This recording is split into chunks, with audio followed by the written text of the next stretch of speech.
Hey again guys, this is Captain Hook with another installment of physics problem solving.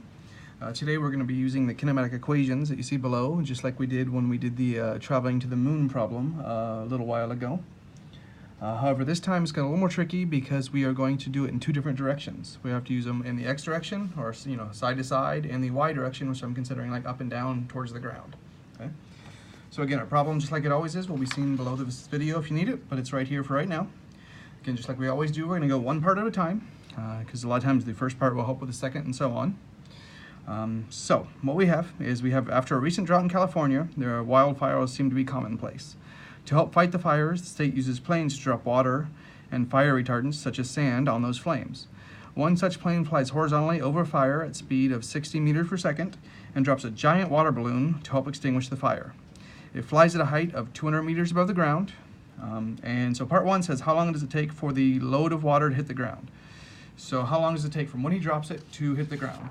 Now the key to a problem like this is knowing that the x and y directions should be separated. That what happens in the x direction doesn't necessarily affect doesn't affect what happens in the y direction and the other way around. So again, we're going to start like we always do with a picture. I'm going to have a plane. We're going to imagine a plane is a rectangle because I'm not an artist and it doesn't have to be super detailed. And on the bottom of that plane, we have our big water balloon. Okay? So we know that that plane is moving at a velocity of 60 meters per second horizontally towards the ground. So 60 meters per second horizontally towards the ground, and we're going to say the ground is down here somewhere. So here's our ground. And we know also the plane is 200 meters above the ground. So we know the distance from here to here. We'll say the distance to the very bottom of the water balloon from where it hits. That's our 200 meters. So that's what we know. Well, we also know that the plane is going to drop that balloon. So the initial velocity of the balloon going up and down, so we'll call that the velocity initial in the y direction of that balloon, is 0 meters per second. We don't know how fast it is when we hit, but we need to know what the time is when it gets there. Okay. We also know one more thing. We know that because the only thing pulling that balloon to the ground is gravity, we know the acceleration of that big, huge water balloon is our 9.8 meters per second squared. Okay. So we have an initial velocity, we have a time, we have an acceleration. And that's probably all that we need right now. Okay? So we are trying to figure out how long it's going to take. Okay? So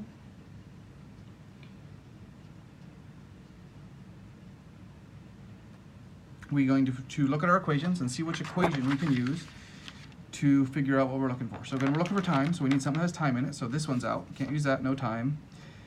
This doesn't have acceleration, so that's probably not going to help us. So it looks like one of these two. Well, we don't know our final velocity. So it looks like this is the one we're going to have to use. So, but we know our initial velocity again is 0, so we're going to go with d equals 1/2 at squared. Equation we used before, but we'll go ahead and get that set up. So we know that our distance equals 1/2 the acceleration times time squared. So again, we got to do a little bit of algebra to get back to get our t.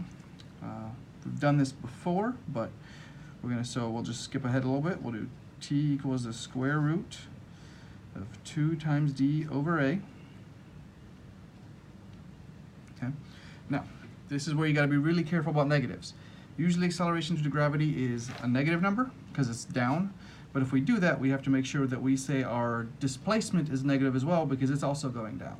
So if you want to make it easier and make both positive, that's fine because it's the same direction.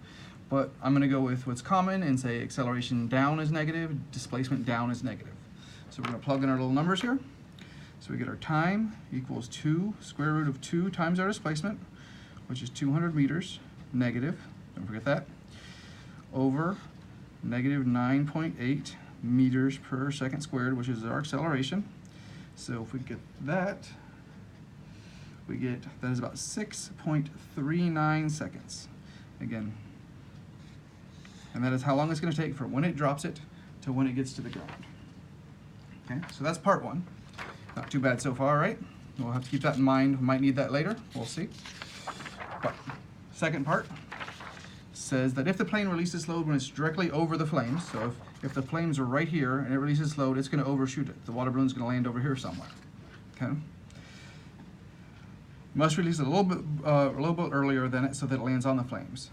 Wants to know how far before the fire must it release the water. Okay. So, then we're going to draw another picture. We have our ground right here with our fire. We'll say here's our fire. It's hot and all that kind of stuff. So there's our fire. And we have our square plane up here with this big water balloon. We know that that distance this way is still 200 meters. But we want to know how long, what this distance is here, the displacement for it to fall. Now we also now know that it's going to take, from our previous problem, our total time is going to be 6.39 seconds. Okay?